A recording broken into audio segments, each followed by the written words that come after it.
Ako kasi pag And- mabait sa akin yung tao, mabait na rin ako sa kanya. Yeah, Give and take tama. lang. Practice kasi namin ni Mrs. We're very, very careful who we allow sa inner circle namin. Dahil isipin nyo, kung lahat papapasukin nyo sa inner circle ninyo, you would not know who to trust, when to trust, what to trust. If you want to reach a goal, kailangan talaga ng teamwork. Yeah. Mahirap gawin kung nag-iisa ka. Hindi imposible, pero sobrang hirap gawin kung nag-iisa ka.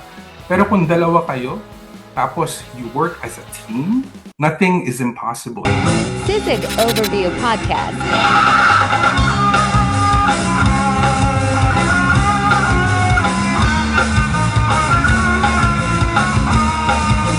Welcome back to Sisig Sisig! Overview. Yun, no? Yun, no? Yun, no? Excited ako, man. Alam ko excited kayo sa episode na to. Oh, ito. Oh. First ever. Napaka. First ever tayong magka-guest. Tapos, napakalupit pa ng guest natin, man. Ayun, Grabe, sobrang humble. Tsaka down to earth. Hindi ko expect na mag-oo siya sa invitation natin. Kaya Super thankful. Super, no? Sorry. super kasi. Kinakabahan. Kinakabahan. Hindi po namin alam yung magiging reaction namin pa. Kasi kami tatlo lang nila Tito Ray at saka Tay eh. So, ngayon may guest tayo. So, medyo nakakaba. So, hindi ko na patatagalin pa. Oo. Sige. Guys, please welcome Kuya Puto ng Canada. Palakpakan. Oh, kuya. Welcome po, sir. Wala ba tayong mga ano dyan? Wala tayong mga kamay dyan. Sound effect.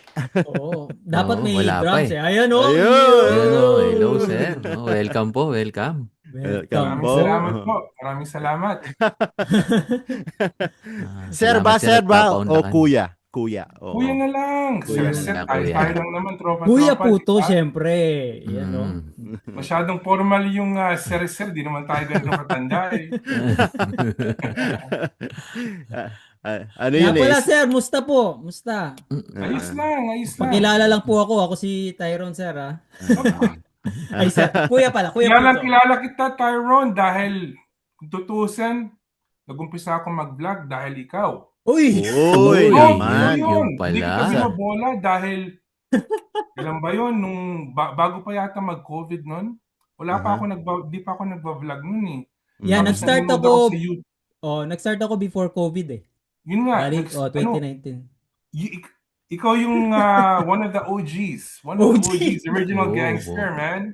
Sa Original gang. Ba't nila, ngayon pag nakakita nga sa uy, OG, ba't nila ako sinasabi ang OG? OG. OG na vlogger sa Pinoy Canada, no? Yeah, dahil nanonood ako ng mga Buhay Canada vlogs doon sa YouTube dati. And Tyrone Deggs was one of the first ones na napanood ko. Tandaan ko yung episode yung pinakaunang episode ko na napanood sa'yo. Nasa Toronto ka nun, bagong dating ka pa lang yata ng Canada. Tapos Vancouver, kuya. You took a bus dahil magtatrabaho ka sa industrial area. Yes, Pero yes. yung bus, hindi naghihinto doon sa harapan ng trabaho mo. So kailangan maglakad ka pa ng, sabi mo yata, like 1 or 2 kilometers mula doon sa bus stop, di ba? Oh, That's one of the malayo. first episodes mo na napanood ko. Na-inspire ako nun. Kaya naisip ko, mag-vlog na rin na nga tayo. Liga na. Oo. Masarap kasing mag-vlog eh, lalo na pag dino-document mo rin yung experience mo dito sa Canada. Kaya napag-isipan kong mag-vlog. So, yun, nag-enjoy naman ako. Yes. So, yan. Hindi ko pinalalaki yung ulo mo, talagang totoo. Ikaw yung one of the inspiration ko dati para mag-vlog ako. Dahil mahihaing tao ako dati. Tapos ang hirap humarap sa camera, 'di ba? Tapos pakita mo yung buhay mo dito, tapos babashing ka pa. Tama. Yung awkwardness na paano mo sisimulain yung pag-video sa sarili mo, ganun. Tama. Yung mga basher, kuya, di nawawala yan. Kailangan natin yan eh. Sabi nga nila, pag wala kang basher, ibig sabihin wala kang ginagawang tama, di ba? Yes. Parang ano lang yan, sir. Pag walang Pag walang kontrabida, walang bida, syempre. Oo. Oh, yeah. Batman and Joker relationship, no? Oo. Tama, Yun nga, tama. no? Pero, maiba ako. Pero napaka-interesting nung story mo, kuya. Na, Oh, na ano ako sa'yo dun sa nag, nag-retired ka at the age of yes. 45. Mhm. Alam mo ba, yun yung ano ko din eh. Wow. Yun yung goal ko pero parang malabo yata. Pero hindi, syempre, wino-workout ko yun. Kasi, ikaw kuya, paano ba? Paano ba mag-retire ng ganung kabata? 45 years old dito sa Canada. I'll be Teka, completely honest with you, with all of you guys. Yung mga nanonood sa YouTube ko, sinabi ko na yung story ako sa kanila, right? Pero Yeah, yeah. katotohanan talaga, Mhm. imposibleng magawa ko yun kundi dahil sa asawa ko. Oh. That's the God's honest truth. Yeah. Because nung nagkasama kami 25 years ago, wala naman kaming alam, di ba? Mhm. Yeah. We had to learn from each other. Tapos along the way, marami kaming nakilala mga mentors. Mhm. Lalo na dun sa line ng trabaho niya dahil sa bangko siya nagtatrabaho, di ba? Mhm. Ako naman yung background ko sa casino. Sa casino kasi, para ka lang pumupunta sa high school nun eh. Puro laro-laro, wala ka naman talagang natututunan. Parang yung trabaho ko, para lang akong pumunta sa high school and I hang out with my friends, di ba? Yeah. Yun naman, totoo yun. Uh, Yun naman sa trabaho ng misis ko, marami siya nakikilala mga professionals dahil sa financial industry, right? Mhm. So marami siyang nakilala, naging kaibigan namin, tinuruan kami along the way, right? And sa awa ng Diyos, you know, we were able to make a couple proper moves Mhm. and she was able to climb up the corporate ladder. And Mhm. along the way, you know, she was able na i-retire ako at 45 years old. Wow, wow. Mahabang storya yun. I don't It's, think it's gonna, Yeah, napanood ko yung isang video mo doon, napakahabang kuya. story nun. I don't think baka makatulog yung mga audience niyo. sa Kwento sa mga inyo lahat. Marami tayong oras, kuya. Tama.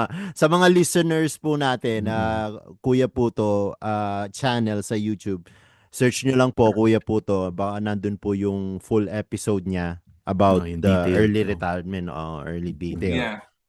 Pero napaka-inspiring, di ba? Oo, sino Pero ba na? like kung talagang gusto yung malaman talaga, natutunan ko kasi kung gusto nyong, like, you know, if you want to reach a goal, di ba? Kailangan talaga ng teamwork. Yeah. Mahirap gawin kung nag-iisa ka. Hindi imposible, pero sobrang hirap gawin kung nag-iisa ka. Pero kung dalawa kayo, tapos you work as a team, nothing is impossible. Lalo na kung magdadasal kayo, maniwala kayo sa Diyos, maniwala kayo sa universe, and keep on doing the good work, and have the proper people around you. Napaka-importante nun dahil napapansin ko sa mga Pilipino mga kabataan ngayon dito sa Canada, right? Puro kabarkada nila, mga Pilipino din na katulad din nila. Walang problema dun. That's perfectly fine dahil ako rin ganun ginawa ko. Pero you have to diversify. Dahil kung meron kang gusto sa buhay, maghanap ka ng tao na meron ng ganun. Tapos, tanungin mo sa taong yun, paano mong ginawa yan? Paano niya Pwede ba tayo na-achieve? maging kaibigan? Turuan mo ko. That way I can do it for myself and my family also, di ba? Yun ang natutunan namin ni Mrs. Talagang napaka-importante ng mentor at napaka-importante ng mga tao around you. So pati dun sa mga anak, we have 2 kids, right? Lagi namin sinasabi sa mga anak namin, show me 5 of your friends and I can tell you exactly how your future will be. Wow, yun. Magandang Mga, pero kuya, minsan kasi mahirap magtiwala din eh. Talagang Paano mahirap. magtiwala? Bigyan mo ko ng idea. Sa akin kasi medyo nadalian ako ng konti dahil yung background ko. Sa casino ako nagtrabaho for 26 years. Sa casino, kailangan mabilis yung utak mo dahil araw-araw, libo-libong kriminal ang kaharap mo. And you cannot tell if they're nice or yung info. Kasi ang lang nila sa iyo, meron silang pera. So hindi mo sila kakilala kung malay mo drug lord pala siya or CEO ng big company, no? Parang So, yung isipin poker nyo, face nila. tama. Mm. So, in my case, I had to develop itong skill na kailangan kong mabasa agad yung tao. Dahil araw-araw, isipin nyo, libong tao kaharap ko, right? Yes, So, yes. Mhm. constantly, I'm not judging who they are, but I'm trying to figure out their character. That way, I know how to interact with them, di ba? Yes, So, yes, over the yes. years, parang natuto kong mag-estima ng tao. It's Yung- not 100% guaranteed, pero parang meron akong antena sa taas ng ulo ko, sa ulo Alam ko. mo na no?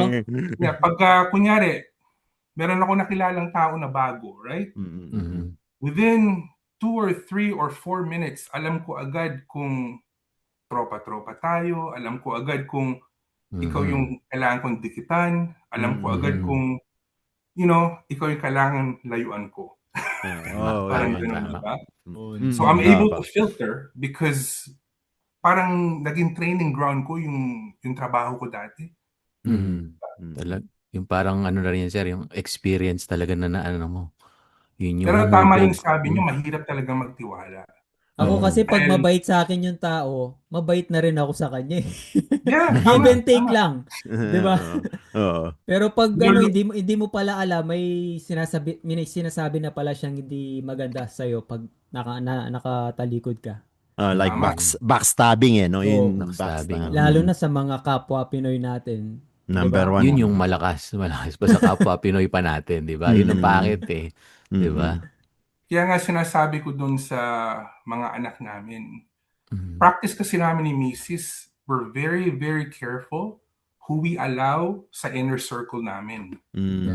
Dahil isipin nyo, kung lahat papapasukin nyo sa inner circle ninyo, you would not know who to trust, when to trust, what to trust, di ba? Yes. Yes. Tama. Pero kung pipiliin nyo lahat lalapit sa inyo, talagang piling-pili, Yeah. trust is easier to build, di ba? Dahil Yeah. alam mo sila inside out. Yun ang practice namin. Kaya yung mga tao, I'm pretty sure meron kayong mga nakikilala, kahit hindi Pilipino, pagkausap nyo, after about 4 minutes, parang wala kayong energy. Lahat ng energy nyo nawala na, di ba? Parang mapapagod ka energy after, no? vampire. Mga negative. Yung mga Yun ang negative mga yun. nilalayuan namin. Pero kunyari, nag-usap tayo, kakikilala ko lang kayo, di ba? Tapos, we can talk for an hour or longer. Tropa-tropa lang. Positive interaction, di ba? Yun ang mga taong gusto kong nilalapitan. Dahil organic. Walang halong intent, talagang pure lang. Exactly. Yes. Tama. Match po kayo ni Mrs. Match kayo parang pinagtagpo kayo ng tadhana kasi trabaho nyo sa casino, gumagastos ng pera si Mrs. sa banking, nagsisave ng pera. Parang alam mo yung gano'n. Match in heaven, di ba? Napatawa si Kuya Puto oh. Match in heaven. Meron akong naalala nung bata yung bunso namin. 2 anak namin, isang lalaki, isang babae, right? Yung bunso, babae. Nung nasa kinder or grade 1 yata, nag-attend ako ng parent-teacher interaction sa eskwelahan. Tapos tinanong nung teacher, Mia, that's my daughter's name, Mia, right? What does your daddy do and what does your mommy do for a living? Nakaupo ako doon. Sa harapan siya ng classroom, di ba? Sipin nyo, grade 1 lang yung daughter ko nun. So, inosente yung sagot nito. Talagang walang scripted. Inosente talaga. Sabi niya, well, my daddy works in a casino. He breaks people's dreams. But my mom, she's a banker and she helps people achieve their dreams. Diba? Isipin nyo, no? grade 1 lang yung daughter ko noon. Nakaupo ako dun sa likod. Parang hiyang-hiya ako. Gusto kong lumabas. Kuya Puto, pero ano yung trabaho mo sa casino? Nung lahat ng tao na nagtatrabaho sa casino, if sa table games ka, which is where I was, lahat kami nag-uumpisa as a dealer. Dealer, yes. So, Yeah. So nag-umpisa ako I was a dealer. I got hired as a dealer nung 19 years old ako sa casino na yan. Dito So, na yan, Kuya Puto. So, yung age, nandito na po kayo. Ayan. I came here, dumating ako sa Canada, kasama ko yung mami ko tsaka yung kapatid kong mas bata sa akin. 7 years old yata ako nun. 6 or 7 years old. So medyo matagal-tagal na rin. Okay. Kaya pala yung accent mo, Kuya, ang ganda. Oo. Yung wala nang matigas dun sa English niya. Kami meron pa pong mga kink yung English. Ano kasi nung dumating kami dito sa Canada, right? Walang masyadong Pilipino lalo na dun sa tinitira namin sa Toronto. Dahil mid 80s pa yun, di ba? Like early to mid 80s. Okay. So wala ako naging kaibigang Pilipino na pwede ako magtagalog. So puro English yung ginagamit ko, right? Tapos nung napunta ako ng high school, 2 lang yata Pilipino dun sa buong high school na pinuntahan ko. Tapos I hung out with a bunch of Mexicans. And I listened to a lot of rap music, right? Kaya ganito yung accent ko. Yeah. Pag nga nung nanay ko dati, on the phone, you sound like a black guy. Kuya, rap the way music, you speak, parang talaga. Yeah. Ang ganda. Nung lang nakilala ko yung misis ko, dahil sa Scarborough siya nakatira, di ba? Sa Scarborough, ang daming Pilipino dun. Like Tyrone, you're from Toronto originally, di ba? No, Vancouver, Kuya. No, dati di ba nasa Toronto ka? Ha? No, Vancouver talaga. Pero hindi ka ba nakapunta ng Toronto, di ba? No. Kung invite mo ko, pupunta ako. So, sa Toronto, merong lugar doon tawag Scarborough. Doon, napakadaming Pinoy. Doon nakatira yung misis ko dati. So, nung nagliligawan kami, doon lang ako talagang nakapag-Tagalog ulit. Dahil puro Tagalog siya, right? So, yun, parang nahasa ulit yung Tagalog. Kaya pa. Pero buti na-keep mo, Kuya, yung Tagalog. Yeah, of course. Pinoy tayo, ba't kakalimutan mo yun? Tsaka, maniwala kayo o hindi, napakalaking advantage na bilingual tayo. Yes. Mga Pilipino kasi porque matagal na sila dito, sasabihin, hindi na ako marunong magtagalog. Hindi na naiintindihan, ganyan. Kailangan maging proud ka na bilingual tayo. Alam nyo, yung misis ko, okay? Sa line of business niya, lagi siyang nagsasabi sa akin, sana, I wish I was like you. You can flip a switch, right? Depende kung sino nakaharap ko. I can speak perfect English, or I can speak Tagalog, or I can speak street slang. I can speak mura-mura. I can flip the switch like that, right? Pero yung misis ko, hindi niya kayang gawin yun eh. So sinasabi niya, nahihiya daw siya minsan pagkaharap niya yung mga kliyente niya because meron siyang konting accent, right? Sabi ko sa kanya, huwag kang maging don't be embarrassed dun sa accent mo dahil parte yun ng charm mo. That's why they gravitate towards you. Yeah.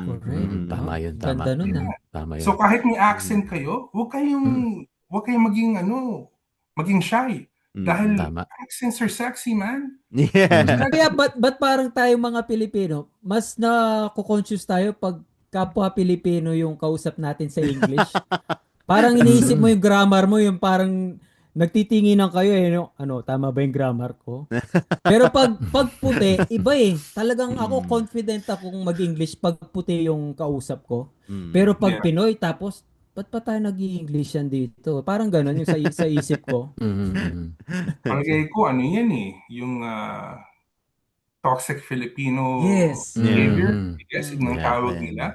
Dahil ako, guys, buong buhay ko, parang dito na rin ako nakatira, di ba? It doesn't matter kung sino kausap ko. Basta we respect tayong dalawa, each other. Wala akong pakialam kung may accent ka. Wala akong pakialam kung diretso ang English mo. Hindi naman tayo nagpapagalingan eh. Basta nakakaintindi tayo sa isa't isa, ayos na sa akin yun, di ba? Exactly. Tama. Dahil napapansin ko kasi sa Pilipino, lalo na nung kabataan, nung lumalaki ako dito, right? Parang pagalingan ng English. Parang ayaw nilang pakita na bagong salta lang sila dito. Diba? And there's nothing wrong kung bagong salta ka dahil lahat naman ng tao nag-uumpisa somewhere, di ba? Ako nung bagong dating ako dito, oh my God, ang kapal ng accent ko. Akala nung mga teachers ko sa eskwelahan, mabagal yung utak ko dahil ginagawa ko dati. Yeah. Pag kinausap ako ng teacher ko nung bata ako, tinatranslate ko muna sa Tagalog. Iniisip niyo muna po. Tapos translate ko sa English bago ako magsalita. So akala nila mabagal yung utak ko. Pero ganun ginagawa ko talaga dati. And everybody goes through that. There's nothing wrong with that. Walang diferensya doon. Normal lang yun. Kailangan nga dapat magtulungan tayo eh. Imbis na, ba't yung mga F mo nagiging P? Ba't yung mga P mo nagiging F? F, tama. Ano yun, common po yun eh. Oo. Lakas makapangasar lang eh, no? Yeah. Dahil, kung isipin nyo guys, ngayon matanda na ako, 50 na ako, I can look back in retrospect, di ba? Kung tinulungan niyo yung taong yun, imbis na pinagtawanan ninyo, meron pa kayong natutunan sa isa't isa. Nakapagtulungan pa kayo sa isa't isa. Nakatulong ka pa. Exactly. Imbis na pagtatawanan mo dahil sinabi, yung F tsaka P, pinagbabalikan niya. Yeah. Tama. Sometimes. Kaya nga, like I told you guys nung nag-umpisa tong podcast ninyo, di ba? Be very careful kung sino papalapit nyo sa inner circle ninyo. Yeah. Thank you. Dahil kung yung tao positive, kung yung tao gusto kang tulungan, kung yung tao mabuti, yun ang lalapitan ninyo. Yung mga talangka, yung mga... No, totoo yan. Yung mga talangka, yung mga wala namang... They're not gonna advance your life. They're not gonna help your life. Doon muna sila. Tama. Kunwari sinusuportahan ka pero hinihila ka eh, no? Yeah. Walang asenso. Common sa Pinoy. Common sa atin kasi yan eh. Ang problema talaga sa atin eh. Hindi lang naman sa Pinoy yan eh. Dahil kahit sa ibang lahi, marami din ganyan. Hindi lang natin nakikita. Tama rin. Pero Kuya Puto, mapunta ako sa casino. Kasi napansin ko, yung mga content mo, parang against ka sa mga nagsusugal. Pero nagtrabaho ka sa casino. Tama. Yes. So bakit? Which is totoo naman, masama talaga yung pagsusugal. Pero yun nga, yung parang against ka na mag-casino yung mga tao. Hindi ka pa talaga yayaman sa casino? Walang yumayaman sa casino, right? Walang yumayaman dyan. Siguro, saglit. Pero in the long run, lahat yan babalik. Plus, lahat ng laman ng bulsa mo. Ang dami ko lang nakita sa career ko. Isipin nyo, 26 years. That's over a quarter century. Silver. Sa wedding, silver yon. Silver. Tama. So, kasi, ganito ginawa ko. Meron akong YouTube, tsaka meron akong Facebook, right? Yes. Separate yun. Sa YouTube, ginagawa ko Buhay Canada. Yeah. Very light. Family. Punta dito, punta doon. Kotse dito, kotse doon. Restaurant dito, restaurant doon. Para pakita lang yung buhay dito. Na nangyari sa amin, di ba? Sa Facebook ko naman, that's 100% pure sugal content. You know?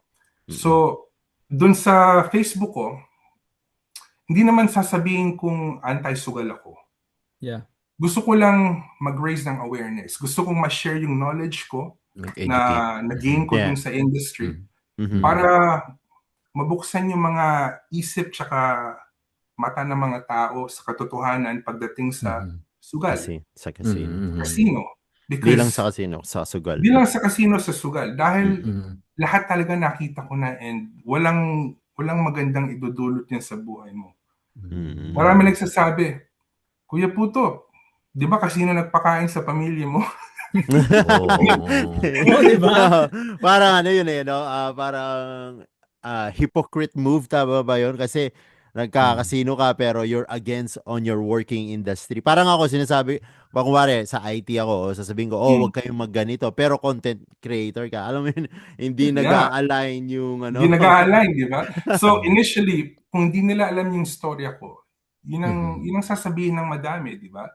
Casino nagpakain ng pamilya mo for 26 years, but ngayon trader ka sa casino. Number one dito sa Canada, casinos are very, very regulated. Number two, not once did I ever promote o pumunta ka sa trabaho ko. Magsugal ka dito, yayaman ka. I never did that. You know why? Because it's illegal. Illegal sa Canada na Illegal. mag-advertise. Illegal sa Ontario. Okay? Dahil nung araw ko, ang daming regulations na kailangan naming sundan. And one of the biggest ones, you cannot advertise whatsoever. And you cannot promote. So sa akin, trabaho lang talaga. Pero Diba? marami pa rin pumupunta, kuya. Di ba? Kung tutusin na, akala ko recession-proof kami dahil pag miserable ang buhay sa economy, sobrang busy namin eh. Oo. Mas marami pala yung nag-ano. Sugali. Yeah, totoo yan. Napapatanong ka kung saan galing yung pera nila eh, no? Wala nga, di ba, wala sila trabaho pero nakakapag-casino pa, gano'n.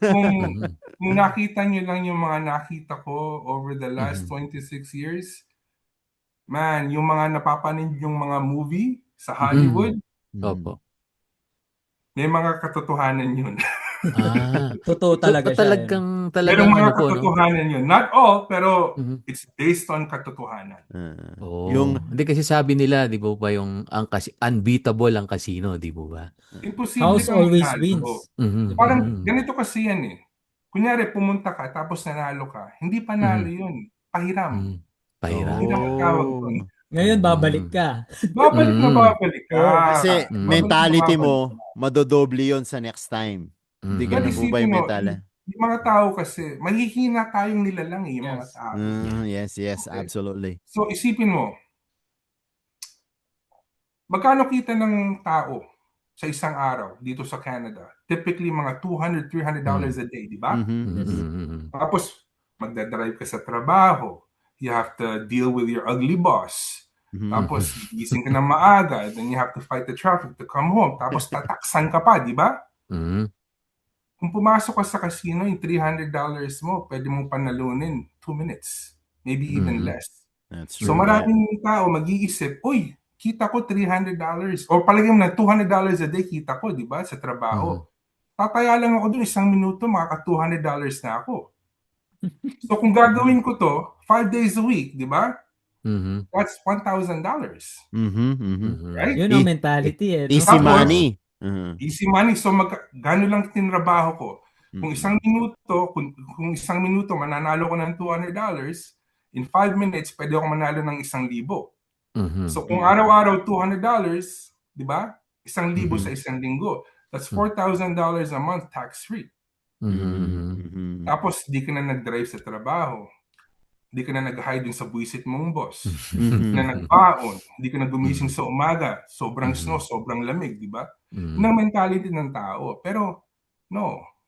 It doesn't happen. It doesn't work like that. Kasi marami sa atin pag nanalo. Kasi ako po, yung airpot ko sa Philippines. Wag nang po. Ay, sorry. May... Kuya Kuya, yung tatay ko, yung airpot ko, nagtrabaho din siya sa casino sa Pagcor. Pagcor in the Philippines. Yes. So, ganyan din yung ina-advise niya sa amin. Huwag kayong mag-casino kasi alam ko yung alam niya yung mangyayari sa tao pag lagi sila nagka-casino. So, yun ako ako pumupunta ako sa casino. Pero hindi ako ako dito malapit sa amin sa bahay namin, merong isang casino. Pero pag pumupunta ako doon, it's either manunod ng concert or $20 lang ang limit ko. Iiyak na ako pag natalo na ako ng $20 and then I'm out. That's it. Yung parang gusto mo lang matry. Natry ko na yung slot machine. Pero I never did table kasi kinakabahan ako sa table eh. Hindi ko alam, baka mali yung ma-deal ko and then ubos yung 20 mo, uwi ka na. Mabilis lang, no? Kuya, pero effective ba yung counting cards talaga? Yung sa blackjack? Totoo yun. Nagbaban kayo ng mga players na ganun? Yung sa pinagtrabahuhan kong casino, where I retired, hindi naman siya commercial casino kasi. So, medyo mababa yung limits namin. So, I'm not gonna say na walang pumuntang card counter doon, pero sobrang bihira. Dahil typically yung mga casino na tinitira ng mga card counters, yung mga high limit. Yung mga VIP na Hindi VIP, pero high limit yung- talaga yung okay. hikayaan. I Dahil doon see. sila Para mas malaki. nakakagawa ng pera, right? I Dahil dun see. sa trabaho ko dati, pinakamataas na limit namin bago ako nag-retire, ano yata 5,000 lang. So mahirap pa implement yung technique ng card counting kung yung limit ganun kababa. Pwedeng gawin, pero mas madaling gawin kung mas mataas yung limit. Mataas. Yun Pero yung totoo ano. yun. Hindi alam ng iba, pero nag-dealer ako. Blackjack at saka roulette. Sa barko. Sa barko. Okay. Okay. Pero hindi talaga pro na pro, parang ano lang ako eh. Pag nagbakasyon yung isang casino dealer, so ako yung papasok. Parang Substitute. substitute lang. For 2 months, 3 months, ganyan. Magbabakasyon lang siya, tapos pagbalik niya, balik ako sa opisina, parang ganun. Yun, okay. Yeah. So alam mo pero yung environment ko. Kuya, yung sa roulette, di ba nadadaya yan? May magnet daw. Sa movie may magnet eh. Hindi siya magnet, men. Hindi Ako, magnet. napag-aralan ko siya. Hindi mo makukuha yung specific number, pero yung magkakatabi yung number, pwede mong mailagay, men. Pag ikaw ang dealer. Magagawa mo yun. So dito sa Canada, napakadami naming regulations. Rules pagdating sa casino mismo.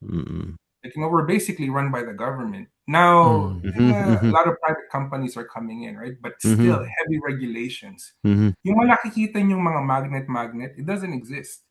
Sa movie, yung gaganon. Pwedeng mangyari yon, yung mga magnet, mga daya-daya na yun, pwedeng mangyari sa private game.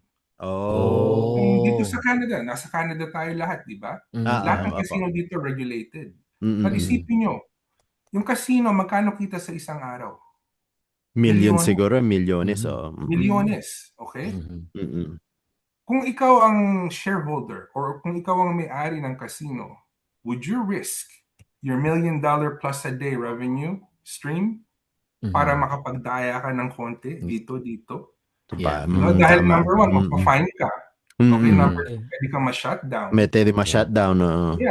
Million na mawawala. Impact nun compared to the actual revenue, daily revenue na nakukuha nila. So it's not worth it. Diba? Okay. Pero yung sabi ni Tyrone, totoo yan. Because I can do it. Yeah, exactly. Ang galing di ba? Nung araw, parte ng trabaho ko, merong mga consultants na pinapadala dun sa casino namin from Las Vegas and Atlantic City. They used to be ex-cheaters. And then they became consultants, right? So tinuturo sa amin yung mga daya-daya. So this guy's name was George Joseph. You can Google him. I've met him several times. And he was one of the biggest cheats nung araw sa Las Vegas. So tinuturuan kami ng roulette minsan. Sabi niya, excuse me. Yeah, kuya. It's okay. It's okay. Iba pala sa casino. So yung mga nakikita natin sa movie, meron katotohanan. Yung iba, hindi naman lahat pala. So, katulad ng sabi ni Tyrone, nung bata ako, I was a dealer at the beginning, right?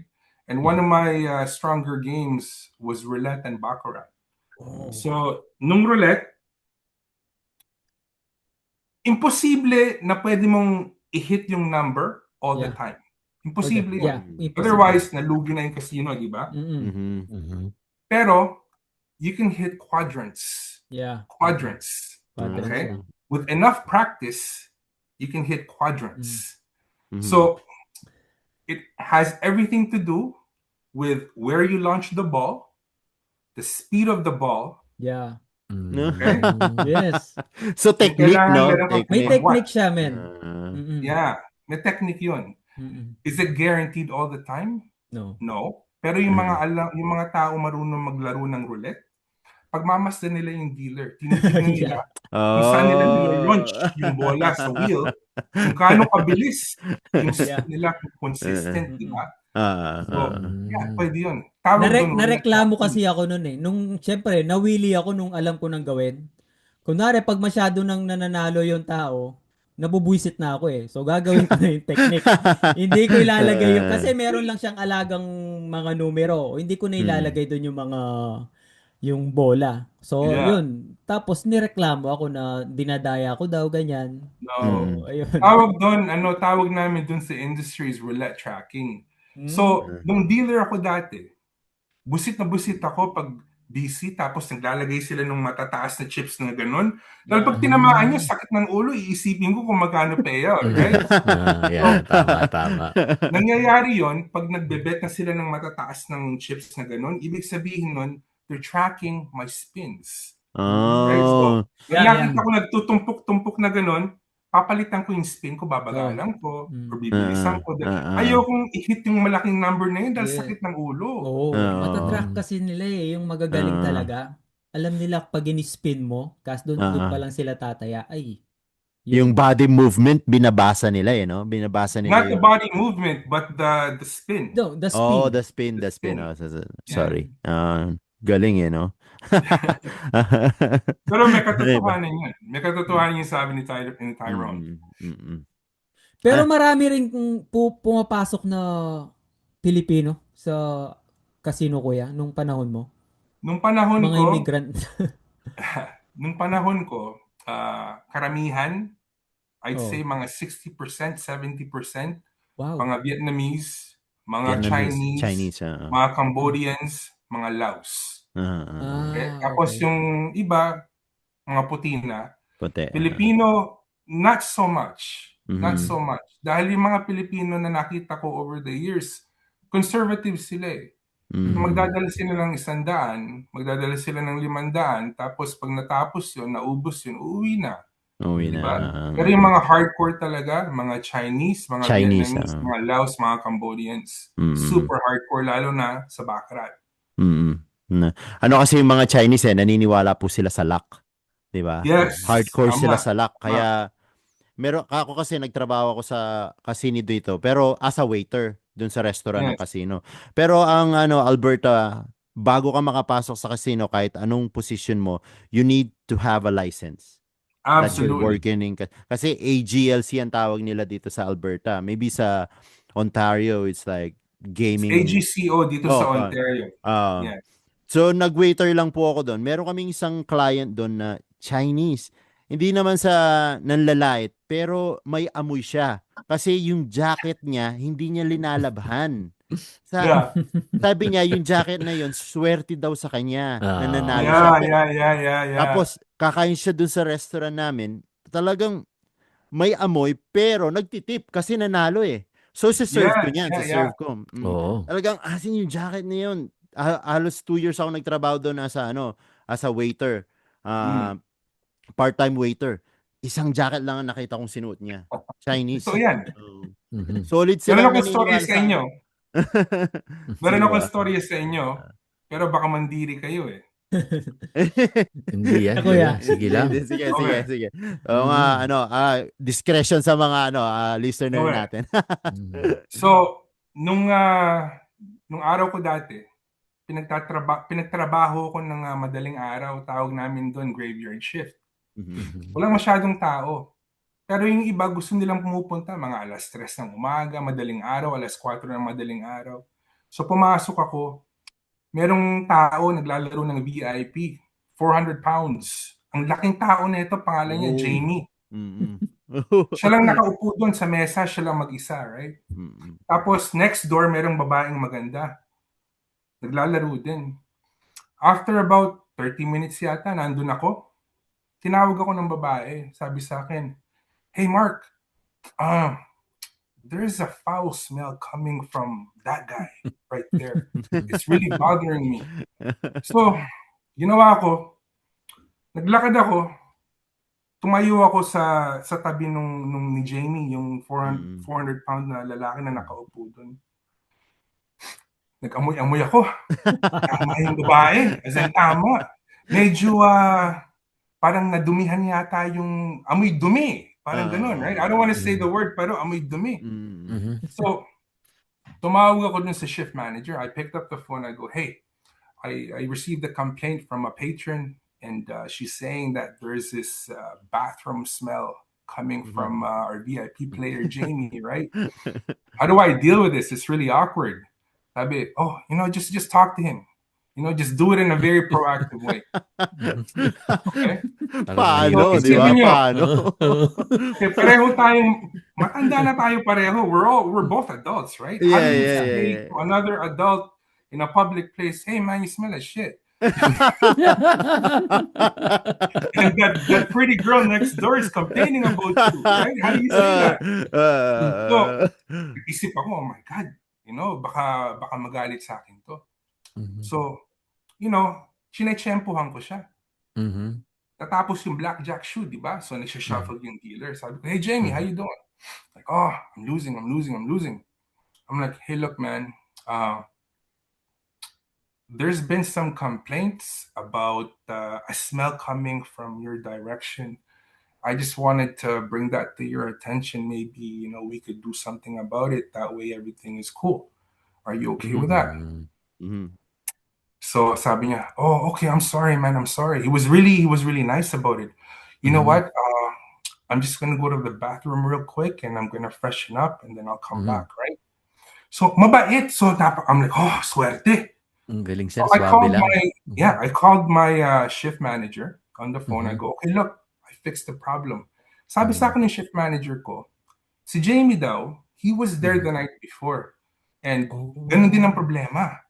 Okay? Tapos he told me the real reason kung bakit ganun ang amoy. Dahil yung 400-pound na tao, nakasuot siya ng diaper. Dahil ayaw niyang, pag naglalaro siya ng VIP blackjack, malaki yung taya niya, di ba? Superstitious siya, ayaw niyang tumayo. Dahil pag tumayo siya, bad luck. Natatalo daw siya. No. Yeah, nauupo siya doon 4 or 5 hours without going to the bathroom. So siguro, he did number 1 and he did number 2. Number 2, kaya nangamoy na siya. Yeah. Oh my goodness. I tried my best para ma-approach in a very politically correct kind of way. And he cooperated. So thank God. So, isipin nyo, pero ang awkward na situation nun, di ba? Awkward yun. Kasi ang hirap. Man, hey, dude, change your diaper. Di ba nga? Go to the bathroom. Nung mga bata tayo, yung valedictorian, makakalimutan natin yan, pero yung tumae sa salawal, hindi natin makakalimutan yan. Yun yung naalala mo nun eh. Totoo naman yan. Maalala mo yan, men. Yung pa kaya pag matanda na kayo, di ba? Tulad nun, napaka-detalyado yung kwento ni Kuya Puto dahil nga pag sa mga ganyang kwento, talagang di mo makakalimutan eh. Pero you know what? To his defense, napakabait ng taong yun. Oo nga. Kasi I did my very best para, respectful ako, in-approach ko siya. And we had like adult interaction about doon, di ba? And nung natapos siya maglaro nun, nanalo siya ng konti, nag-tip ng $500. Wow. Para sa amo yun. Para sa amo. Pero galing sir ako, galing. Suabe yung pagkaka-deliver niyo. Yung pagkaka-approach no? Yung approach galing. ni Kuya Puto. Kasi ako sigurado sasabihin ko yun, ikaw yung supervisor eh. Yun yung sasabihin ko sa boss, sa supervisor ko kung ako nasa position mo, Kuya Puto. Ikaw yung supervisor eh. I'm not in a position na makipag-deal sa mga VIP ganyan. Baka sabi ko ma-upset siya sa akin. I-insist ko na yung supervisor na makiusap sa kanya kasi para siyang merong authority, mas madali sa kanya. Yun, gagawin ko. I was the manager. It's the shift manager that's above me. Yun lang. Ako nga naisip ko dyan, kung ako yan, sir, ako naisip ko baka sabihin, sir, may promo kami eh. Libre paligo. Like, I had to be, kailangan talagang, I had to be careful. VIP player namin to, heavy player siya, di ba? Mabastos siya sa sasabihin ko, baka hindi na bumalik. Tapos ako pa Mawawala. malintikan din sa boss ko. Yes. Pwede Oo, kang yung baka loyalty pa-terminate niya. aalis. Yeah. So I had to be kailangan careful talaga yung interaction pagdating sa mga ganong sensitive Client. topic. Kasi Pero yung ba, mga oh, sorry, go ahead. sige pre, ikaw. Hindi yun kasi ang napapansin ko lang sa mga casino, pag VIP players sila, well treated sila eh. Yeah. Kaya you don't wanna lose those VIP. Yung mga maliliit na player okay lang yan, pero yung mga VIP parang talagang inaalagaan yan. Kaya yun. Kuya Puto, may jogging ba dito? Alam mo yung jogging? Ano yung jogging? Sa Hindi ko Philippines alam kasi, ibig sabihin nun eh. yung mga jogging, yun yung parang pag naglalaro ka, yun yung mga nasa tabi mo. Parang pag nananalo ka, humingi sila ng balato. Oh, yeah. Meron ba dito? Oo, sa Hindi ko- Pilipinas ganyan. Yung mga iba, yun na yung trabaho nila, Kuya Puto. Sa Madaming Pilipinas. ganun. Madaming ganun. Hindi ko lang alam yun ang palatawag. Sa Pilipinas, jogging. But dito, may tawag din, nakalimutan ko na, pero madaming ganun. Meron din dito. Kala ko mga Pilipino lang. No, madaming ganun dito. Lalo Yung na pag, maasa lang sa balato. Parang ganun. lalo na pag Friday night, Saturday night, karamihan ng mga jogging na sinasabi ninyo, mga magagandang babae. Yun. Lalo na sa VIP pit, lalo na sa Baccarat section, dahil nandun yung malaking tayaan, di ba? Maraming ganun doon, naka-hangout lang. Tapos next thing you know, aalis na silang magkasama at the end of the night, right? Because you see, everybody just assumes na magkasama sila, pero you find out later on na hindi pala sila magkasama. They just left together. Ganun. Pero common yun. Yeah. Common yun. Pero gusto ko lang balikan yung 5 years ago, Kuya Puto, ano yung feeling nung first day na mag-resign ka na, retired ka na? Di ba? Kasi kung parang, eto na ba yun? Anong gagawin ko? Di ba? Yeah.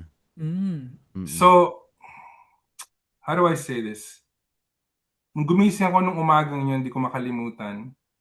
Punta ako sa bathroom, sisipilyo ako, tinitignan ko yung itsura ko sa salamin. And naisip ko, ba't ako nagmamadali? Wala na akong trabahong pupuntahan. Muscle memory, Dahil isipin nyo, 26 years, regimented yan, di ba? Like araw-araw, ganun ang ginagawa ko. Araw-araw, yun ang schedule ko. Kailangan ganitong oras, tapos na to, ganung oras, papunta na ako sa trabaho. Lahat yun, merong oras yun, di ba? So, ba't ako nagmamadali? Ayos to So, ano gagawin ko ngayon? Ang dami kong kailangan gawin sa bahay na ayusin to, ayusin yun. Gusto kong pumunta dito, pumunta doon. Gusto kong makita to, makita yan. Kailangan ilabas natin si Mrs. para masaya siya. Hindi tayo pabalikin sa trabaho. It's like all of a sudden, parang napakadaming oras para sa akin. Kahit na anong gusto kong gawin. So, matatawa kayo. Yung pinakaunang linggo ko, alam niyo kung anong ginawa ko? Nanood ako ng Netflix, nanood ako ng mga movies, nanood ako ng mga YouTube, nanood ako ng mga Amazon Prime. Dahil nung nagtatrabaho ako, napaka-busy nung schedule, di ba? Mga katrabaho ko sasabihin, nanood ba kayo ng Sons of Anarchy? Nanood ba kayo ng Heroes? Nanood ba kayo? Hindi ko napanood lahat yun. So, nag-binge ako ng 1 linggo. Si Mrs. naman, pinayagan lang ako dahil alam niya, ilang dekada, non-stop, go ako. So, I was super thankful. Like hanggang ngayon, I'm not lying, pag gumigising ako sa umaga, pinakaunang ginagawa ko, I say a little prayer. And I thank the universe, I thank my wife, for being in the position that I am right now. Dahil kung sa akin lang, hindi mangyayari to. I tell my wife all the time, kung di dahil sa'yo, nandun pa rin ako sa casino. Kung di tayo nagkilala, siguro mas, I don't know, siguro 10 na anak ko, siguro 20 girlfriends, how many times divorced. Siya nagbigay sa akin ng direction sa buhay ko. Yun ang katotohanan. So not one day goes by, hindi ako nagpapasalamat pag gumigising ako sa umaga. So after that, kuya, what's next? Anong pinagkakabalahan mo? Kasi hindi naman tayo pwedeng tumigil, di ba? Parang life goes on eh. Yung wife ko, binigyan ako ng 3 or 4 na buwan. Nung nag-retire ako. Just chill. Gawin ko ano chill gusto lang. ko. Basta lahat ng di mo nagawa na nagtatrabaho ka, regalo ko sa yan, gawin mo lahat. Wow, Right? sana all. Sana all, no? Pero, Yung Mr. Sana all eh. Oh. pero after the 4th month, believe it or not guys, pag nagawa nyo na lahat ng hindi nyo nagawa dati, pag napuntahan nyo na lahat yung hindi nyo napuntahan dati, you get bored. Because 26 years, go, right? Parang, so, yung misis ko meron siyang negosyo. She runs a mortgage business, right? Yeah. Sabi niya sa akin, unofficially, if you want, kumuha ka ng mortgage license. That way, pwede mo akong tulungan kung gusto mo. Pwede kang matuto sa ginagawa ko kung gusto mo. Part-time, parang ganun po, no? Parang part-time, parang ganun. Not really part-time, not official, but yeah. Just in case. Just in kasi case. kailangan may ginagawa ka din eh, no? Yeah. So I took the test. I did the study work, and I got a broker license for mortgages, right? So parang naging assistant niya ako, personal assistant. Nung umpisa, pabanjing-banjing lang, Asawa ko yung boss eh, ganun eh. But imposibleng hindi ka matuto dahil nandiyan eh. Like, araw-araw nakikita ko yung ginagawa niya, right? Tapos, officially, I have the capacity to do yung trabaho niya. Kailangan ko lang matutunan. Pero, parang hindi ganun nangyari dahil sabi niya sa akin, you don't have to kung di mo gusto. Pero kung gusto mong matutunan, tutunan mo. Nakikita mo naman araw-araw eh. So, for a couple years, ginagawa ko, parang naging assistant lang ako. So, kunyari, pumunta kami Niagara Falls. It's maybe an hour and a half drive mula dito sa bahay namin. Ako naging driver niya. Dahil kung siya magdadrive doon, tapos nag-ring yung telepono, that's a client. Diba? Kung di ako nagdadrive, ibig sabihin, that's opportunity cost. Yeah. Miss mo yung opportunity. Dahil nangyari sa amin dati ito eh. We were driving somewhere. Tapos ako nagdadrive, siya nandun sa likod, nagtatrabaho siya. 2 beses may kliyente tumawag. So sabi niya sa akin, isipin mo, napakalaking tulong niya kahit nagdadrive ka lang dahil kung nagdadrive ako, hindi ko na-pick up yung telepono, I would have missed 2 opportunities for business. So yun, I drive her around. Right now, I do a lot of the back-end work. I do a lot of the admin. I do a lot of the media marketing. I do a lot of the networking. So, team kami ganito. Pero, she's the face of the business. Right? Kung baga kayo yung kumbaga sa yan, sa website, siya yung website front, ikaw po yung IT sa likod ng website. No? Yung nag-aayos ng website. Plus, kung sasabihin niya sa akin ganito, kung gumising ako ng umaga, tapos sasabihin niya, oy, gusto ko ng lobster for lunch. Merong snowstorm sa labas. Sabi niya sa akin, hindi ko problema yun. Just make sure, pagdating ng 12 o'clock noon, merong lobster, luto, tapos handa mo sa akin. Okay? Kung di mo ginawa to, pababalikin kita sa casino. Guess what? Yeah. Pero hindi mo naman nami-miss, kuya, yung trabaho sa casino. Yung grind and hustle. Kasi di ba, hahanapin mo yun eh. Imagine 26 years. Tapos biglang nag-iba nag-switch. Hindi ko nami-miss yung trabaho. Hindi ko nami-miss yung politics. Hindi ko nami-miss yung schedule. Nami-miss ko yung mga katrabaho ko. Yun. Especially, guys, yung mga katrabaho ko doon, maraming day one katulad ko, I've spent more time with them than my own family. Yes, kasi 8 Totoo. Right? hours nga. with them, yeah. Yeah. Tayo. So, Di ba? tsaka yung trato ko sa trabaho dati, hindi naman trabaho para lang nag-hangout kami. Tandaan nyo na nasa high school kayo. Yung mga katropa nyo nasa high school, pagpapasok kayo, yung the education part, parang sideline na lang. Oo. Ginagawa nyo lang, nag-hangout. Ganun ginagawa namin sa trabaho dati. So, Kwentuhan, ganun. yeah, ganun lang. So, I miss a lot of the people. Lalo na ngayon, mula nung nag-retire ako, 95% of the time, kami lang ni Mrs. magkasama dahil yung negosyo niya is home-based, right? So, hindi kami masyadong nakakalabas. So, ang dami ko nang di nakikita mula nung umalis ako sa casino. Every now and then, pag lumalabas kami, but it's very rare. So, I miss the people because they're good people. Yun.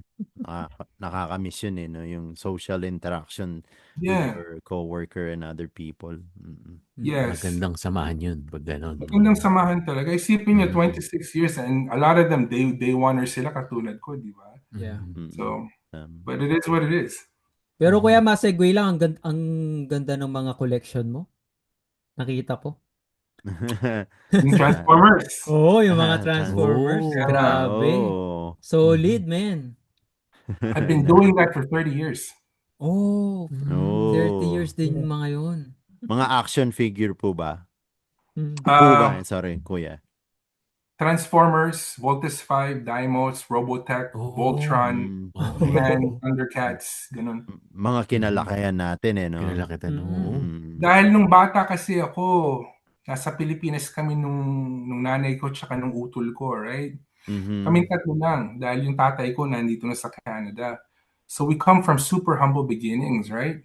So tandaan ko nasa eskwelahan kami dati sa Caloocan. Tapos merong mayaman na bata doon nung nasa kinder kami. Yung yaya niya pag recess, dinadala ng pagkain ng mainit. Tapos merong dinadala na laruan yung yaya doon sa bata, right? Transformer siya, yung Dinobot, yung dinosaur na nagiging robot.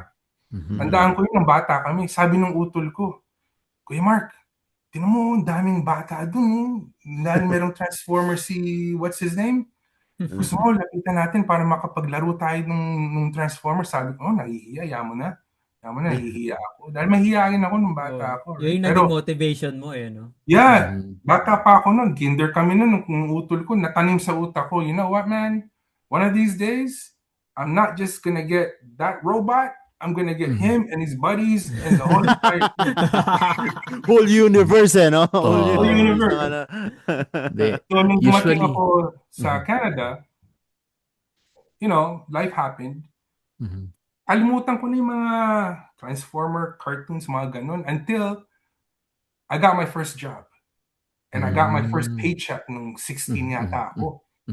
And around then, merong revival yung Transformers yun dahil binibenta dun sa mga store.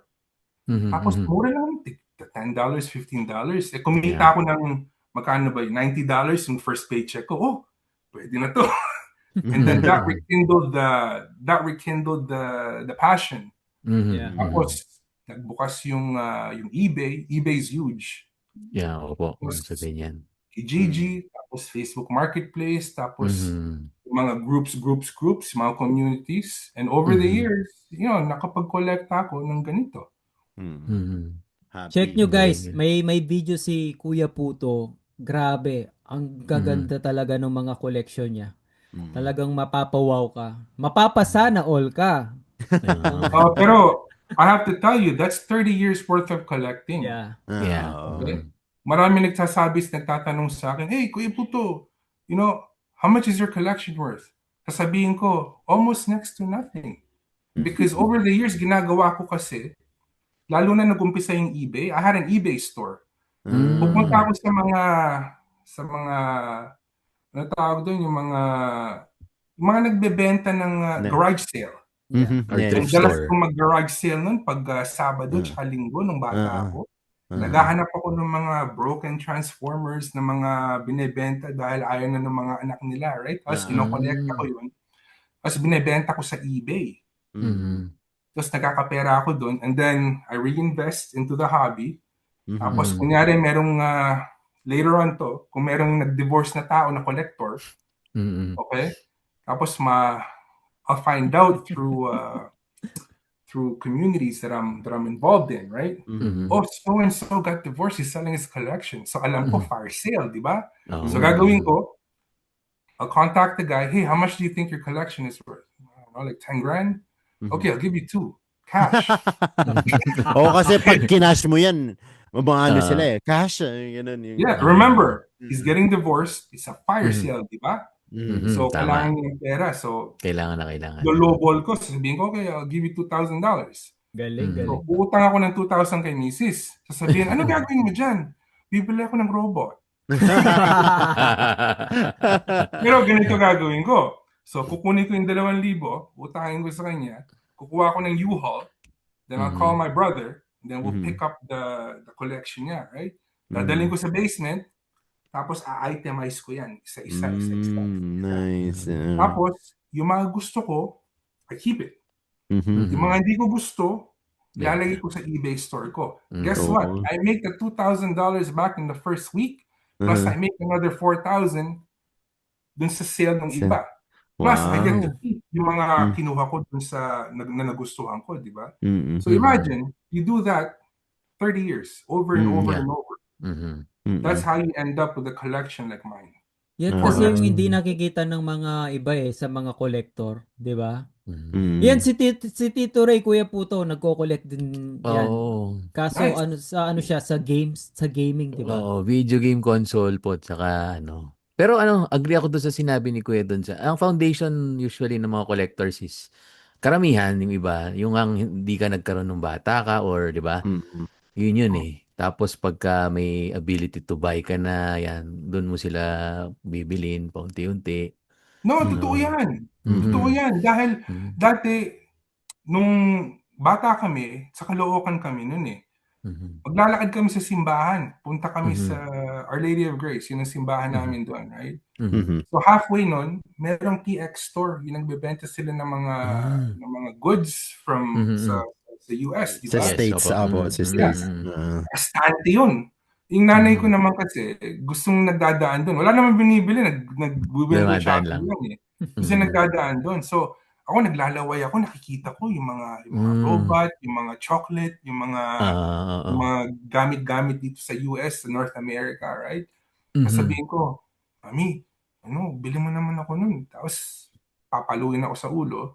Tapos, dadalhin ako sa Divisoria. Tapos, bibili nyo na ako. Totoo yan. Yung ginagawa nung namin. Dahil, we come from humble beginnings, right? Kami tatlo lang dati. Yung tatay ko nandito sa Canada. Pinapadalan lang kami, di ba? So, money was tight, but then she did her best, right? Kaya, tama yung sabi nyo, Kuya Ray, it's like, you have to come from a place of struggle. Yeah. Totoo yun. Ako ganyan din share ko lang ng konti. Yung sa video games, kaya ako talaga, dati meron sa Pampanga yan sa Clark. Pupunta kami doon, Arjan yun, hindi ko makalimutan. Dumadaan lang din kami doon. Hindi ko alam ba't kami dumadaan. Pag naglalaway din ako, ba't pa ayoko ibili nito? Kaya sabi ko sa mama ko noon hindi mo naman kailangan yan. Tinandaan ko yun. Kaya nung doon ako nag-start mag-collecting talaga.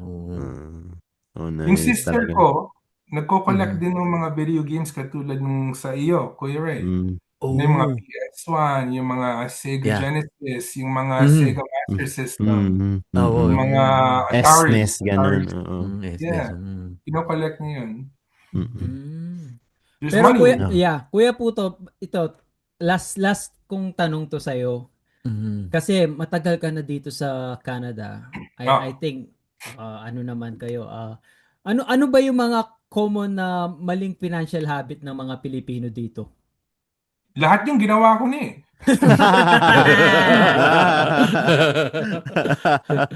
Or ano ba yung pwede mong i-advise sa amin or sa mga kapwa natin dito sa Canada? Ako, sa experience ko lang, pinakamalaking gasta na ginawa ko na walang katuturan, kotse. Kotse. Dahil tayong mga Pinoy, lalo na tayong mga lalaki, shit man, ang hilig natin sa kotse. Toys for the big boys. Totoo. Din sobra. Oh, congratulations by the way, Tyrone. Solid yan, man. Solid. Solid yan. Sa new car. Solid yan. Pero pagdating kasi sa Pinoy, parang culture natin kasi nakadikit sa kotse pag lalaki tayo eh. Totoo. And hindi na enough yung bibili ka ng kotse. Kailangan lagyan mo ng rim, lagyan mo ng Ayusin mo Set pa. up, naka-setup eh. Naka-setup. Ako nga, na-stress na eh. Parang, ang dami ko pang ilalagay sa Forerunner eh. Pero alam nyo, wala pang rack. hindi ko mabe-blame yung tayo dahil Yes. part ng DNA natin yan eh. Pero ako 50 anyos na ako. When I think back kung gaano kadaming pera na finlash ko sa toilet pagdating sa kotse, ay nako. Nakakaiyak. Kaya nung lumalaki ako, like nakuha ko yung lisensya ko mga early to mid 90s, di ba? Like mga 90s, mid 90s, mga ganun. Dahil 16 ako nung nakuha ko yung lisensya ko dito eh. Nung araw, yung mga Honda CRX, Honda Prelude, mga Toyota GTS's, mga Delsos, mga ganun. Mga ganun class, mga MR2s, mga Supras, mga Integras. Yun ang kinalakihan ko, right? Lalo na nung dumating yung buwisit na Fast and the Furious yan. Totoo. Na-hype lalo. Na-hype lalo. Lahat ng Pilipinong kilala ko dati, including me, di enough na bumili ka ng CRX, di enough na bumili ka ng Integra, kailangan lagyan mo ng rim, kailangan i-lower mo, kailangan maingay yung tambucho, kailangan may body kit, kailangan puro sticker, tapos interior, papalitan mo yung upuan, papalitan mo yung steering wheel, tapos yung stereo, papalitan mo, lahat yung that cost money. Pero ngayon na matanda na ako, iniisip ko, man, kung inipon ko yung pera ngayon, tapos nilagay ko sa may katuturan. Kunyari, bahay. Yeah. Ay, nako. I'll be way ahead of life. Millionaire. Well, I don't know kung millionaire, but I'll be better off. Yeah. May story ako sa inyo. Okay? I hope di ko kayo binobore. Hindi, no. Ang dami po namin natututunan. So, nung nakuha ko yung trabaho dito sa casino, sa Brantford, in 1999, okay? Lumipat ako from Niagara Falls to Oakville. Bumalik ako dun sa bahay ng parents ko. Dahil I can drive from Oakville to Casino Brantford 45 minutes. Di na ako magbabayad ng rent, di ba? Cheaper. Pero yung kotse ko dati, namamatay na eh. Medyo laspag na, right? Pero I got a promotion. Ginawa akong manager sa casino. So I was like 20 years old. I got a job as a floor manager. Yeah. I wear a suit. I tell people twice my age what to do. So ang gandang sitwasyon, di ba? Tapos may salary pa ako. Yeah. Pero yung commute napakahaba. Dahil 45 minutes door to door, galing dun sa bahay ng parents ko, di ba? Lola ko, at that time buhay pa siya. Rest in peace, lola ko. Pumunta ako dun sa kwarto niya. Sabi ko, Mama, I got this job. It's really good. I got a promotion. Pero yung kotse ko mamamatay na. And di ko gusto magtira dun sa Brantford. Para magkasama tayo. Pautang nga. Kailangan ko bumili ng kotse. Sabi nung mama ko, magkano naman yan? Magkano kailangan mo? I don't know. 10? Ano mabibili mo sa 10,000? Mamaya itiri ka pa niyan. Dahil lola ko kasi mahilig sa apo na lalaki. Sa apo na babae. Kung apo na lalaki, lahat bibigay sa'yo. And I happen to be number 2 na apo na lalaki, right? Yeah. So long story short, binigyan ako ng 20,000. Wow. So, dati wala pang Interact nun. May passbook, di ba? Yes. So, binigay niya sa akin cash na sa envelope. 20,000. So, the first week na nasa casino ako, nagbagyo. Hindi ako makauwi. So, nakitulog ako dun sa kaibigan ko. bumili siya ng bahay dito sa Brantford, 1999. Okay? So nagiinuman sila nun. Sabi ko, hey man, you're from Toronto like me, right? He's like, yeah. Well, why did you buy a house here? I mean, we're young. There's no girls here. You know, it's like, oh. I go, if you don't mind me asking, how much you pay for this house? Sabi niya sa akin, 85,000. Wow. Okay? Meron akong 20,000 nasa envelope. Okay? So, for a brief, maybe 1 minuto, 5 minuto, yung utak ko medyo gumana ng konti. Naisip ko, okay, meron akong full-time job. Nakasalary ako. Maganda tong career na to. Meron akong 20,000, pwede akong bumili ng bahay. Bahay. Yes. Isipin mo, Down payment. 85,000. 85. Meron akong 20, magiging 65 na lang utang Yeah. ko, right? Yes, exactly. Diba?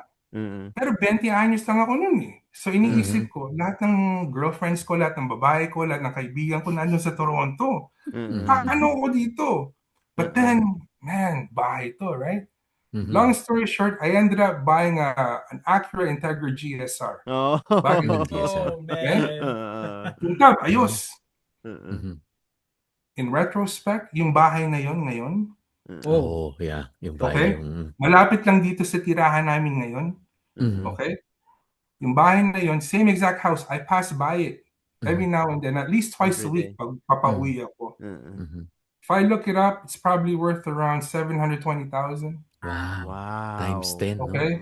Halos Yung times 10. Acura Integra na binili ko for 20,000, I don't even know where it is. Siguro nasa Wala na, Zero sir. na yun. Ay, wala Zero na, kuya. Kinuha Kuya na yung Brando. makina nun. Huwag ka nang dumaan doon. So, it's one of my biggest financial regrets. Regrets. Yeah. Pagdating dito sa Canada. Kaya na-mention ko sa inyo Yes. dahil napaka-popular sa mga lalaking Pinoy ito. Kotse. Magandang Ipapahamak advice. mo yan. Dahil pagbata ka kasi, sasabihin, marami magsasabi sa'yo, oh, pag naka-sports car ka, madami ka makukuha ng chicks. Chicks. Mali! No, mali. Alam mo kung sino hahanga sa'yo pag maganda kotse mo? Hindi babae. Lalaki din. Lalaki din. Ganda ng kotse mo, pre. Kotse mo, pre. Pasakay naman. Sana Pasakay magkaroon din ako ng Hindi ganyan. Di ba? babae. Sobrang bihira, up to next to nothing na halos wala kang makikitang babae sasabihin, ang Yeah. ganda ng kotse mo. Totoo. Kasi sa kanila kasi, oh, pula. Maganda, pula. Yung kulay lang, totoo yun, kuya. Yeah.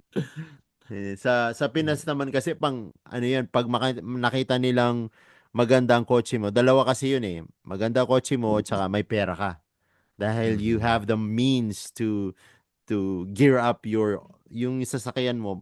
Sa mga girls, yun yung parang kinalakihan natin na gusto na gusto natin dala sa Canada. Meron din akong sasabihin tungkol dyan. Karamihan kasi dito, lalo na sa Canada, or maybe sa Pilipinas, mas lalo doon. Pero napansin ko din dito yan. Yung mga tao, pag nakakita ng ibang tao, magandang kotse din na drive nila, a-assume lang nila na, oh, mayaman to. Oh, maganda trabaho nito. Oh, maayos ang buhay nito. Ngayon na matanda na ako, especially being in the financial industry business with my wife, you know, we know what people do. And karamihan ng tao, kung di mo alam yung storya ng buhay nila, huwag kayong mag-a-assume. Dahil kung naka-BMW siya, o naka-Mercedes-Benz siya, hindi mo alam kung doon sila nakatira din. Yeah. Yeah. Tama. Maraming sitwasyon na ganun, guys. Okay? Kung tutuusin yung hindi mo iisipin na may pera, sila pa madaming pera eh. No, kung nakita ka ng tao, nakachinelas, nakasando, tapos lumabas, magugulat ka kung ibukas nila yung bank account nila, yung financial statements nila sa inyo, kumpara dun sa taong nagdadrive ng Porsche, nagdadrive ng Mercedes or BMW. So don't be quick to judge based on appearance. Kung ano yung meron. Hindi nyo alam yung buong storya, yung background story. Behind, Tama. Yan, lalo na sa kotse. Ang dami kong kaibigan, guys, dati. Okay? Totoo to, true story. Naka-Porsche. Okay? Naka-BMW. nakatira din sa basement ng mami nila. No. Okay? Maraming ganyan. Marami pa rin Yeah. ganyan dito. Oo. Tapos ang dami ko din naging kaibigan. Okay? Nagdadrive ng napakalumang Toyota Corolla. Pero 3 condominium. Oh, yun. Okay? So, Ano mas malakas na flex? Kung magpapaflex din sa harapan ng magandang babae. yung 3 bahay. Ang mami ko o 3 kondo ko. 3 kondo ko, titig isa pa kayo. Gusto mga babae. That's why ngayon na medyo matanda na ako, you know, I experienced some life stories, diba? I'm never quick to judge anybody, or I don't judge people because hindi mo talaga alam kung ano storya ng isang tao. You know, best approach, meron ka nakilalang tao, just be nice, be respectful, you know, and if they're good people, you know, keep them close to you dahil baka meron ka pang matutunan sa kanila para umangat ang buhay. Tama. Oh, nice advice. May tanong pa kayo kay Kuya Puto, mga par? Ako meron ako sigurong isang tanong lang. Kasi yeah, go ahead. While we're here, I like this. Yeah. I like this. It's related sa casino. Alam mo kasi sa Pilipinas marami ng content creator, right? And then maraming sugal sa Pinas. So they're hiring content creator to promote their gambling. Ang question ko doon, okay bang mag-promote ng gambling tapos yung kikitain mo dun sa gambling ipamimigay mo sa mga nangangailangan, or kailangan ba talagang hindi mag-promote? I mean, sa perspective mo, Kuya Puto, kasi you've been in the industry for 26 years, what do you think is the best approach para sa mga ganong sitwasyon? Kasi ang laking debate niyan sa Pilipinas eh. Hindi ko siya fa-follow kasi nagpo-promote siya ng sugal. Pero yung content creator, yung kinukuha niya, pinamimigay niya naman dun sa yes. Parang Robin Hood type kind of thing. Alam mo yun. Pero I don't know, hindi kasi ako sa sugal industry. I don't understand. I mean, ako kung magpo-promote ako ng sugal, may makukuha akong pera, pamimigay ko rin. Parang masarap yung feeling na nakakatulong ka. Pero pinanggalingan nun, yung nag-promote ka ng sugal. Alam mo yun? Yes. Does that make sense? Sorry, yung tanong ko hindi compose ng mabuti yung tanong ko eh. No, it's not. Napaka-familiar ko ako dyan sa topic na yan dahil yung Facebook page ko 100% sugal content, right? Awareness. I get like hundreds of emails every day. Oh, yes. That exact question. And lagi kong sinasabi sa kanila when I get the opportunity to reply, iba-iba yung tao eh. Yes. You know? Karamihan, trabaho lang yan. Yeah. Karamihan, trabaho, nangangailangan sila dahil meron silang buhay, meron silang sinusuportahan. You know, who am I to judge? Right? Napakadaming klaseng trabaho, okay? Na mas masahol pa dyan. Pero hindi natin alam. I'm not gonna say masahol. Hindi naman masahol eh. You know, lahat tayo, meron tayong God gave us the gift of isip. Diba? Nasa sayo naman kasi yan eh. Kung gagawin mo o hindi. Isipin nyo, it's no different. Makikita nyo, ang daming beer commercials, diba? Sinasabi ba sa inyo, maglasing kayo araw-araw? God gave you the gift of choice. Yes. So, nasa sa tao yan. Yung mga nagpo-promote, di natin alam yung sitwasyon nila. Hindi ko dinedefend yung sitwasyon nila. Hindi ko dinedefend yung side nila. Pero siguro sa kanila, trabaho lang yan. Yes. You know, siguro nagpupundar sila, meron silang sinusuportahan, and they kailangan nila yung income na yun. Yung iba, katulad ng sinabi nyo, baka pinamimigay nila yung proceeds nila para makatulong sa iba. Hindi natin alam yun, di ba? Lahat tayo, iba-iba yung motives natin eh. Iba-iba yung goal natin sa buhay, right? So, mahirap mag-judge dahil hindi natin alam kung ano yung pakay talaga nila, kung ano yung goal nila. Yung motive nila. Right? Sa akin lang kasi, if I was in a position to influence a lot of people, gagawin ko sa tamang paraan. Pero ako lang yun. Ako lang yun. I don't represent the whole world. I don't represent all vloggers. I don't represent anybody. Yes, sa akin lang yun. So, nasa sa tao na yan. Kung merong masamang mangyari sa ginagawa mo, si Lord na bahala sa'yo. Di ba? That's true. Pero who are we to judge kung ano ginagawa ng ibang tao sa buhay nila? That's true. Di ba? Tama. Dahil madalas kong makita sa social media yan. Like lately nga dun sa, sino ba yun? Si Kim Chu, yung sister niya or something like that. Yes. Yeah, that was a big thing sa Facebook. Yes. Ang dami nagbabash sa kanya dahil yung kapatid niya yata inubos yung pera niya, but then sugal. nagpo-promote siya, di ba? Yes. I mean, sa trabaho lang niya yun. So, should we treat her the same as people na nagpo-promote ng Yossi, nagpo-promote ng beer, di ba? Mas madami pang ibang posisyon at trabaho dyan na mas mabigat. Yung flood control, for example. Ano mas mabigat? Yung sugal or yung flood control? Yung flood control. Kalimutan na nga eh. But lahat ng focus na dun sa magandang Kim Chu na popular, when pwede ka namang, mag-concentrate dun sa Diskaya na hindi masyadong maganda, hindi masyadong popular. Mas mabigat yung ginagawa nila, di ba? So ganito yan eh. But then at the same time, kung isipin nyo, who are we to judge? Yeah. Right?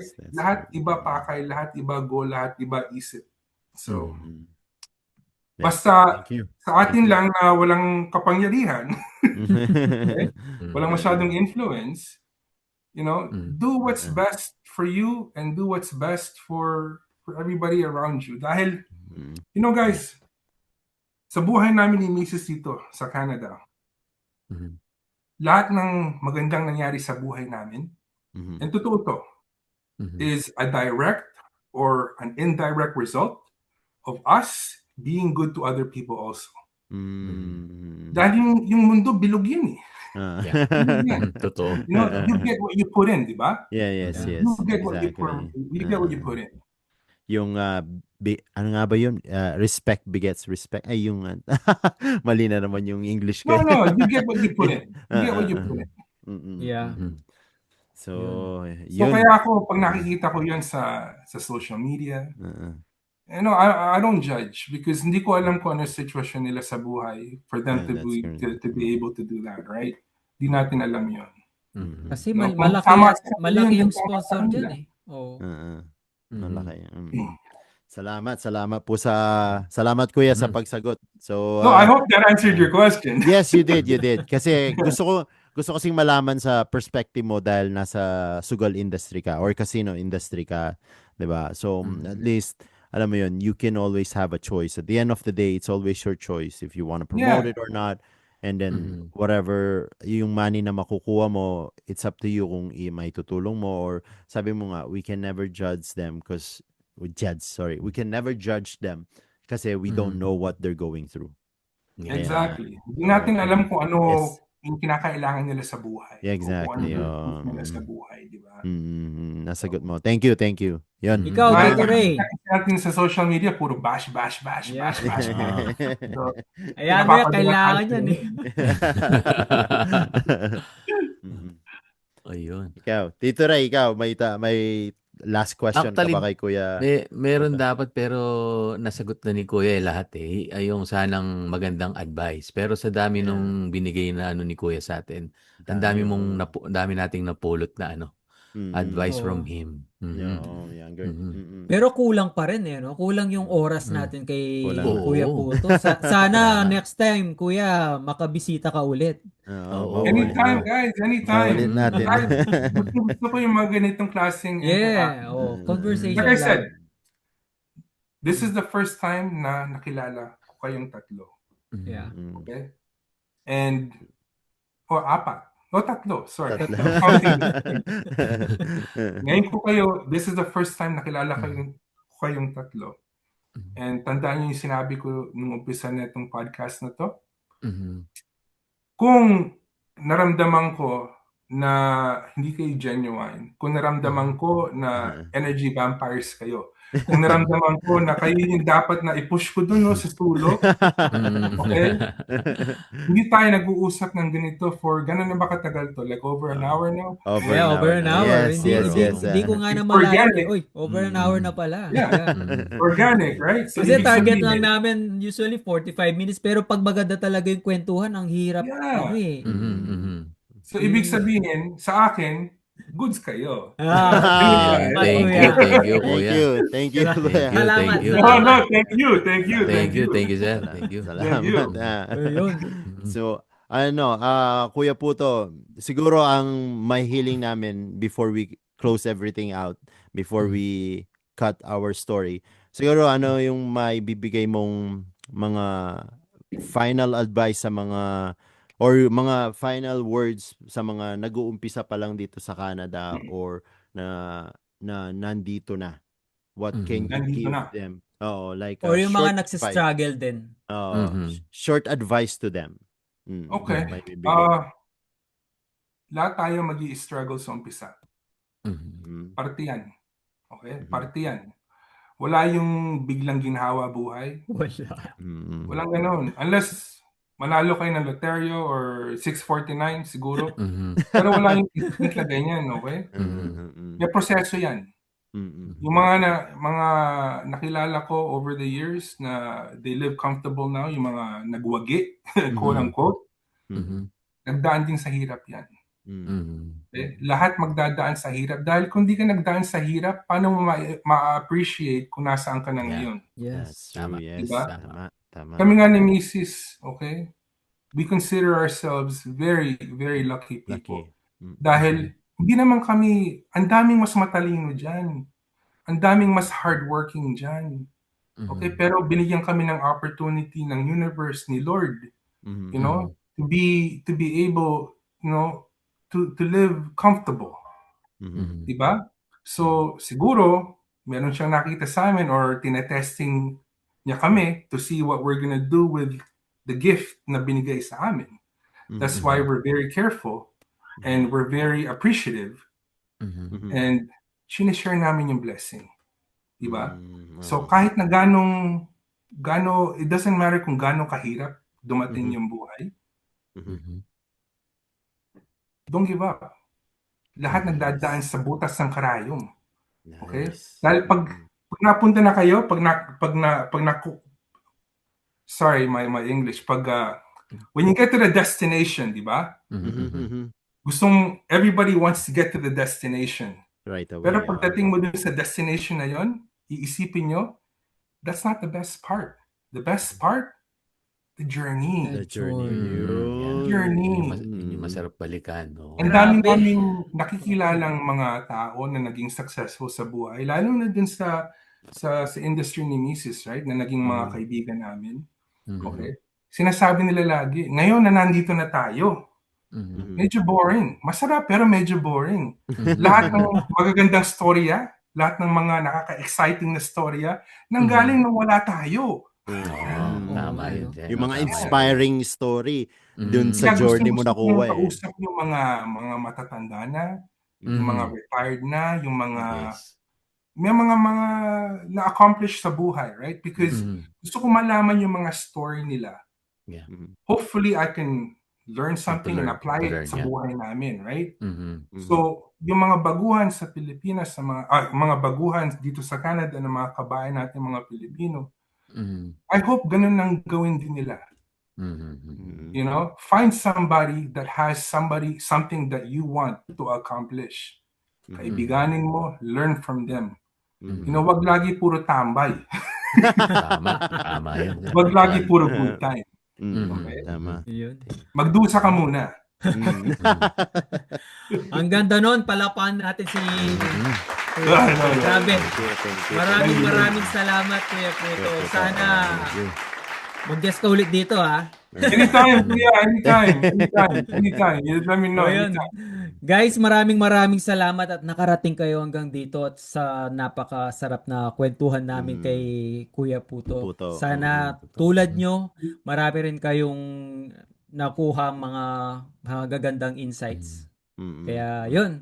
Muli ako po pala si Tyrone mula dito sa Richmond, British Columbia. Ako nga po pala si Ringo mula dito sa Edmonton, Alberta. Salamat po, Kuya Puto. Thank you.